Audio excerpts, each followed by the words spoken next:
मेरे माखन को खाओ, अंगना में आओ मेरे माखन को खाओ, अंगना में आओ मेरे माखन को खाओ, अंगना में आओ मेरे माखन को खाओ। मीठी मीठी मीठी मीठी बत्तियां सुनावो नंदीलाल, सुनावो नंदीलाल, दर्शन की प्यासी गुजरिया श्याम। मीठी मीठी बत्तियां सुनावो नंदलाल, सुनावो नंदलाल, दर्शन की प्यासी गुजरिया। आज मोरे अंगना में आवो नंदलाल, चले आओ गोपाल, दर्शन की प्यासी गुजरिया श्याम। आज मोरे अंगना में आओ नंदलाल, आओ नंदलाल, दर्शन की प्यासी गुजरिया श्याम। अंग पे झगुलिया शीश पे लटुरिया, अंग पे झगुलिया शीश पर टुरिया, अंग पे झगुलिया शीश पे लटुरिया, अंग पे झगुलिया शीश पर टुरिया। दूध की दतुलिया दिखावो नंदलाल, दिखावो नंदलाल, दर्शन की प्यासी गुजरिया श्याम। आज मोरे अंगना में आवो नंदलाल, आओ नंदलाल, दर्शन की प्यासी गुजरिया श्याम। पावो ब्रज रानी को माखन नित्य प्रति, गावो ब्रज रानी के माखन को ब्रज पति, गावो ब्रज रानी को माखन नित्य प्रति, गावो ब्रज रानी को माखन को ब्रज पति। प्रेम से गरीबनी को पावो नंदलाल, पावो नंदलाल, दर्शन की प्यासी गुजरिया श्याम। प्रेम से गरीबनी को पावो नंदलाल, पावो नंदलाल, दर्शन की प्यासी गुजरिया श्याम। जय जय। आज मोरे अंगना में आवो नंदलाल, चले आवो गोपाल, दर्शन की प्यासी गुजरिया श्याम। आज मोरे अंगना में आओ नंदलाल, आओ नंदलाल, दर्शन की प्यासी गुजरिया श्याम। कान्हा दर्शन की प्यासी गुजरिया श्याम, कान्हा दर्शन की प्यासी गुजरिया श्याम। कान्हा दर्शन की प्यासी गुजरिया श्याम, कान्हा दर्शन की प्यासी गुजरिया श्याम। कान्हा दर्शन की प्यासी गुजरिया श्याम, कान्हा दर्शन की प्यासी गुजरिया श्याम। बोलो बाल कृष्ण लाल की जय।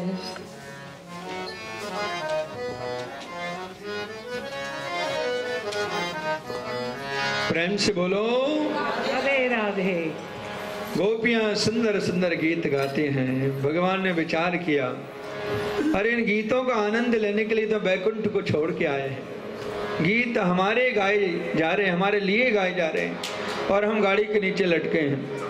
हमें अपने उत्सव में सम्मिलित होना चाहिए। प्रभु को लगा अभी चलना थोड़ी सीखें, अभी करवट बदलना सीखें। तो भगवान जोर जोर से रोते हैं, क्योंकि बच्चों का सबसे बड़ा बल है रोना। बालक रोएगा, कोई भी गोदी में उठा लेगा। भगवान जोर से रोए, गोपियां गाने में इतनी मस्त के सुनते ही नहीं। भगवान देखे एक सक्टासुर नाम का राक्षस आकर बैठा है। भगवान छोटा सा चरण निकाले, गाड़ी में ऐसी लात मारी, गाड़ी आकाश में उड़ी चली गई, धड़ाम से गिरती है। सक्टासुर मामा जी गोविंदाय नमो नमः। भगवान ने इस प्रकार से सक्टासुर नाम के राक्षस का उद्धार किया। अब देखो, प्रभु की बड़ी सुंदर बाल लीला है, पर समय की अपनी मर्यादा है, और आज हमें गोवर्धन पूजा कराने हैं, तो बहुत संक्षेप में स्मरण करते बाल लीलाओं का निकलेंगे। भगवान ने तृणावर्त नाम के राक्षस का उद्धार किया है। गर्गाचार्य जी आते हैं और कृष्ण बलराम का नामकरण संस्कार करते हैं। भगवान माखन की मटकियां तोड़ देते हैं तो मैया उखल से प्रभु को बांध देती है। प्रभु का नाम दामोदर पड़ता है। यमला अर्जुन के दो विशाल वृक्ष नंद प्रांगण में खड़े थे, प्रभु ने उद्धार किया है। बहुत राक्षस जब मथुरा से वृंदावन गोकुल आने लगे तो बाबा नंद को लगा है कि स्थान हमारे रहने के योग्य नहीं है, तो गोकुल को त्याग करके बाबा नंद ब्रजवासियों को लेकर वृंदावन में आते हैं। 4 वर्ष की आयु में प्रभु वृंदावन में आते हैं और मैया से कहते हैं, मैया ये कितना सुंदर धाम है, इसलिए इस वृंदावन में हम गाय चराने जाया करेंगे। प्रभु वृंदावन में आके देखते हैं, वृंदावनम गोवर्धनम यमुना पुलनानि च भिक्षा से तोत्तमा प्रीते राम माधव योन्नपा। परीक्षित, भगवान को यदि किसी भूमि से प्रेम हुआ तो वो है श्री धाम वृंदावन। प्रभु ने आके देखा, सुंदर गिरिराज पर्वत है, यमुना जी का पावन पुलन है, सुंदर सुंदर बगीचे हैं। दौड़ के मैया के पास जाते, मैया कितना सुंदर धाम, यहाँ में हम गाय चराने जाया करेंगे। मैया ने कहा, लाला तू पूरे 4 साल का हुआ है, तेरी सामर्थ्य नहीं। तो भगवान रूठ गए, मैया को लगा ये नाराज हो गया। तो मैया ने कहा, लाला तू छोटा है ना, तो छोटे छोटे बछड़े ले जाएगा। अब भगवान खुश हो गए, मैया गाय नहीं तो बछड़े ही सही। छोटे छोटे बछड़े ले जाते हैं और यमुना जल पिला कर लेके आते। छोटी छोटी गैया छोटा छोटा सांप, छोटो समारो मदन। बछड़ों को चरा के प्रभु लेके आते हैं। भगवान एक वत्सासुर नाम के राक्षस का उद्धार किया, एक बकासुर नाम के राक्षस का उद्धार किया। एक अघासुर नाम का राक्षस बड़ा भारी अजगर सर्प बन के आता है, प्रभु ने आके उसका उद्धार किया है। परंतु शुक्राचार्य जी कहते हैं, परीक्षित भगवान अघासुर का आज उद्धार करते हैं और ब्रजवासी 1 वर्ष के बाद वृंदावन आके मैया से कहते, मैया तेरे लाला ने अघासुर मार दिया। परीक्षित का 1 वर्ष के बाद क्यों कहा, तुरंत कहना चाहिए था। श्री शुक्राचार्य जी कहते हैं, परीक्षित प्रभु ने जब अघासुर का उद्धार किया तो ब्रजवासी बोले, लाला बड़ी जोर की भूख लगी है। भगवान बोले, चलो यमुना जी के किनारे बछड़ों को जल पिलाएंगे और वहीं भोजन करेंगे। भगवान बछड़ों को जल पीने के लिए छोड़ देते हैं और भगवान भोजन करने के लिए जंगल में बैठते हैं। प्रेम से बोलो,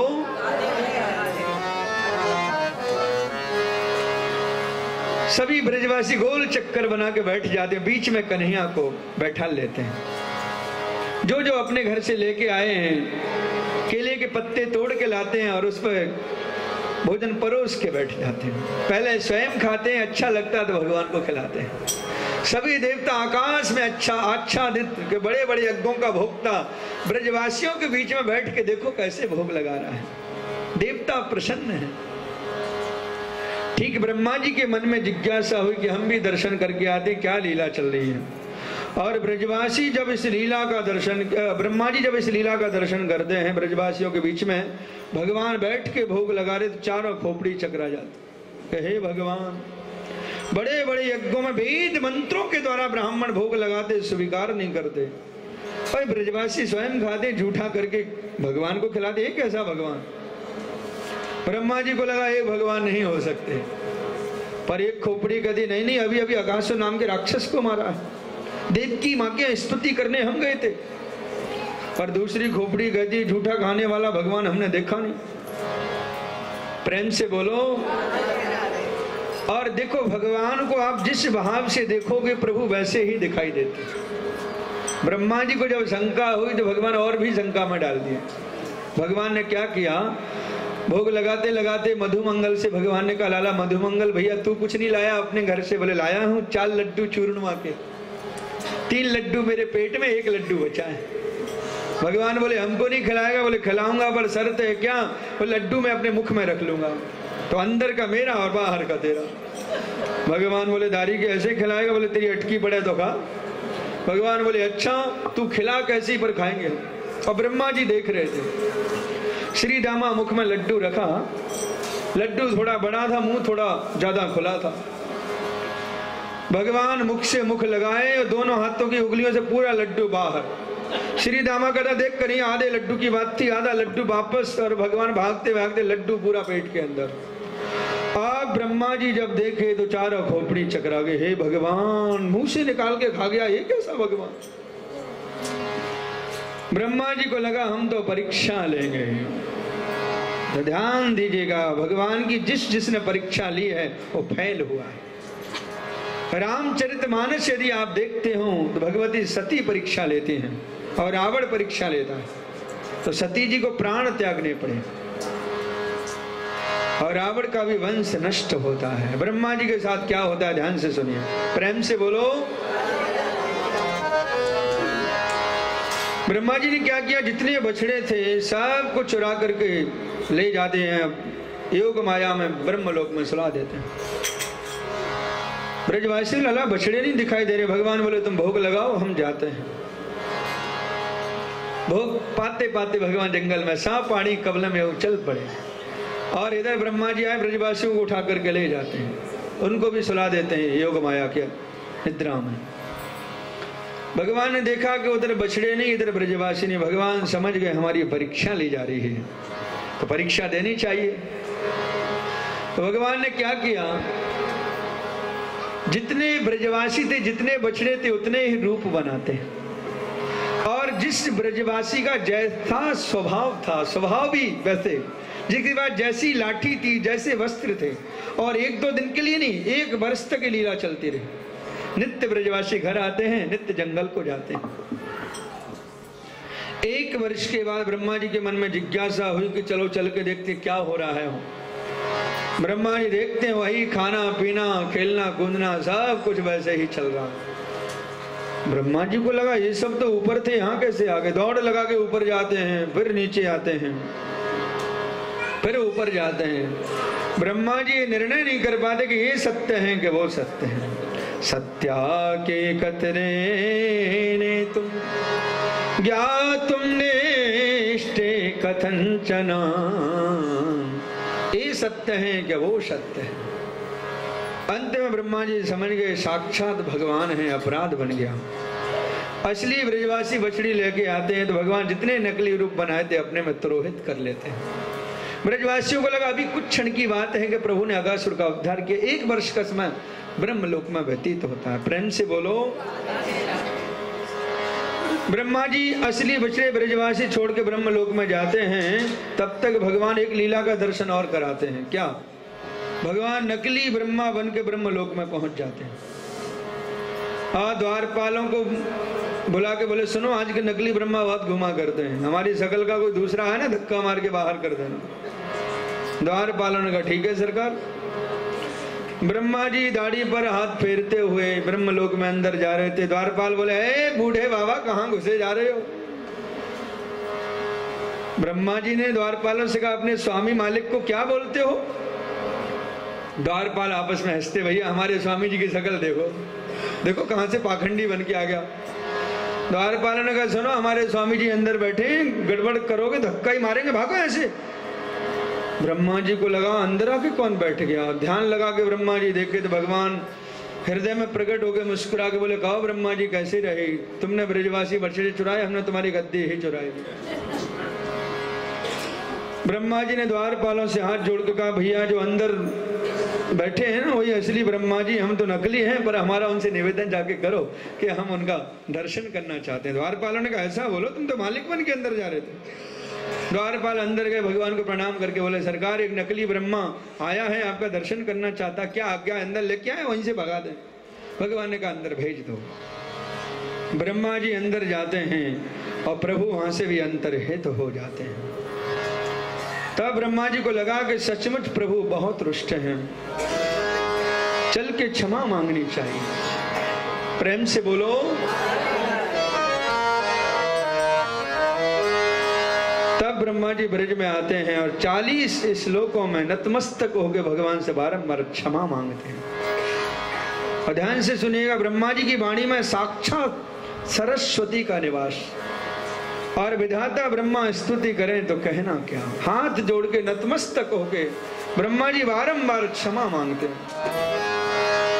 नौमी जते प्रभप से तडिदम बराये, गुंजावतंस भर पे छल सन्मुखाय वन्य सृजय कमल नेत्र विशाल बैणो लक्ष्म श्रिय मृदुपदे पशुपांग जाय। हे इड्डतेनो, हे ईश्वर, हे परमात्मा, मैं बारंबार आपको प्रणाम करता हूँ, क्षमा मांगता हूँ।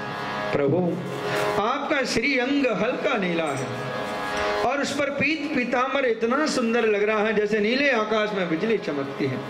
अलसी का फूल यदि आपने देखा हो हल्का नीला होता, बड़ा सुंदर होता है।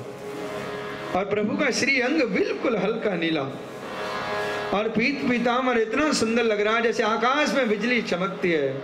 पशुओं का पालन करने वाले हे नंद नंदन, मैं आपको प्रणाम करता हूँ। बड़ी सुंदर ब्रह्मा जी ने स्तुति की है, पर समय की अपनी मर्यादा। स्तुति करते हुए ब्रह्मा जी एक बड़ी सुंदर बात कहते हैं, हे नाथ, मेरा ऐसा मानना है कि जो प्राणी अपने जीवन में 3 बातों को अपना लेगा, हे नाथ, उसे जीते जी मुक्ति देनी ही पड़ेगी। वो 3 बातें कौन सी हैं? ब्रह्मा जी बड़ी सुंदर बतलाते हैं श्रीमद् भागवत के 10वें स्कंद के 14वें अध्याय के 8वें श्लोक में।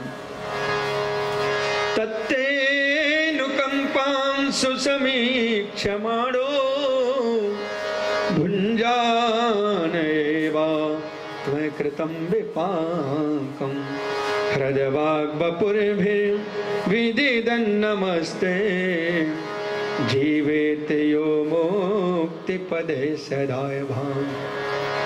पहला सूत्र विधाता ब्रह्मा देते हैं, ना तत्तेनुकंपां सुसमीक्षमाणो। जीवन की अनुकूल प्रतिकूल प्रत्येक परिस्थिति में भगवान की कृपा का अनुभव करना चाहिए कि प्रभु जो करते हैं, जैसा करते हैं, अच्छा करते हैं। ऐसा नहीं जीवन में दुख आया तो भगवान ने दे दिया, और भैया ये घर गाड़ी बोले हमने मेहनत की, और एक्सीडेंट हो गया बोले भगवान ने करा दिया। ब्रह्मा जी कहते नहीं प्रभु, अनुकूल प्रतिकूल कैसी भी परिस्थिति क्यों ना हो, जीव को आपकी कृपा का अनुभव करना चाहिए कि प्रभु जो करते हैं, जैसा करते हैं, अच्छा करते हैं। और दूसरा सूत्र विधाता ब्रह्मा देते हैं, भुञ्जानेवात्मकृतं विपाकम्। आत्मकृतं भुञ्जाना, जीवन में जो सुख और दुख आते हैं वो हमारे ही कर्मों का परिणाम है। ऐसा नहीं है कि दुख कोई और देता है और सुख मैंने किया। कर्मों की जो गति है वो बड़ी गहन है। कई लोग कहते हैं हम इतने शुभ कर्म करते हैं फिर भी जीवन में दुख आते हैं, और हमारे पड़ोसियों को देखो कितना गलत आचरण में फिर भी बड़े मौज से। ऐसा नहीं है। कर्म 3 प्रकार के, संचित, क्रियमाण, प्रारब्ध।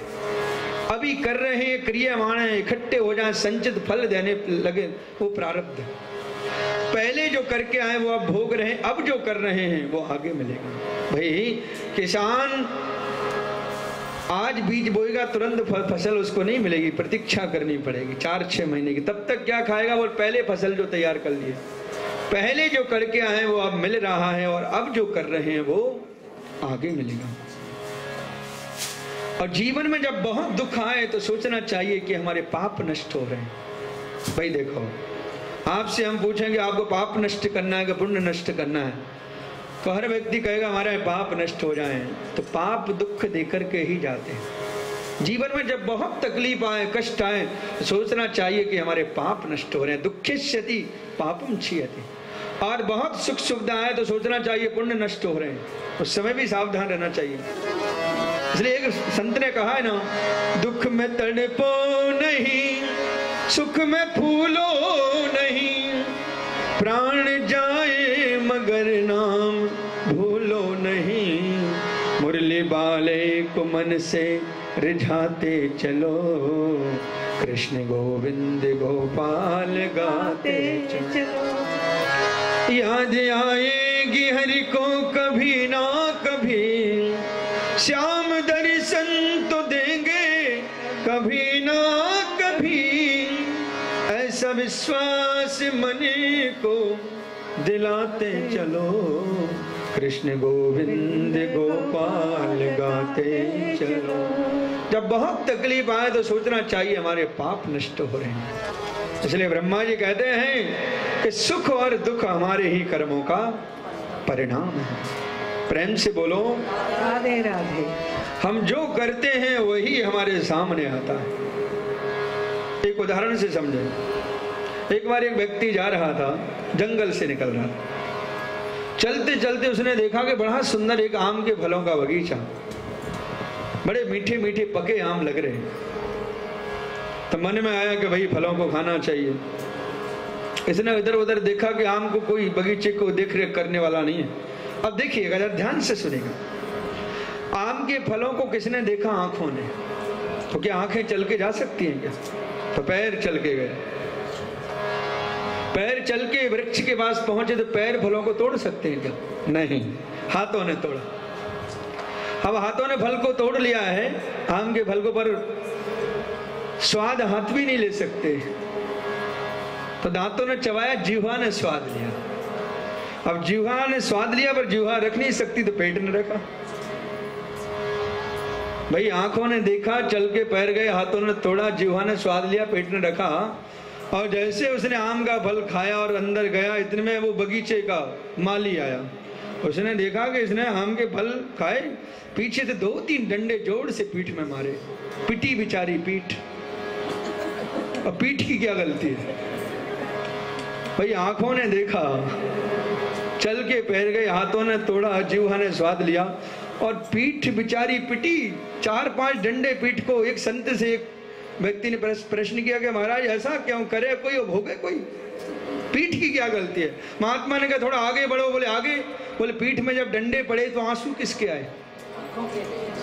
आंखों के आए ना। पहले गलती किसने की थी? तो जो करता है वही भोगता है। ऐसा नहीं है कि दुख कोई और देता है, सुख मैंने किया। हमारे कर्मों का ही परिणाम है जो हमारे सामने। 40 श्लोकों में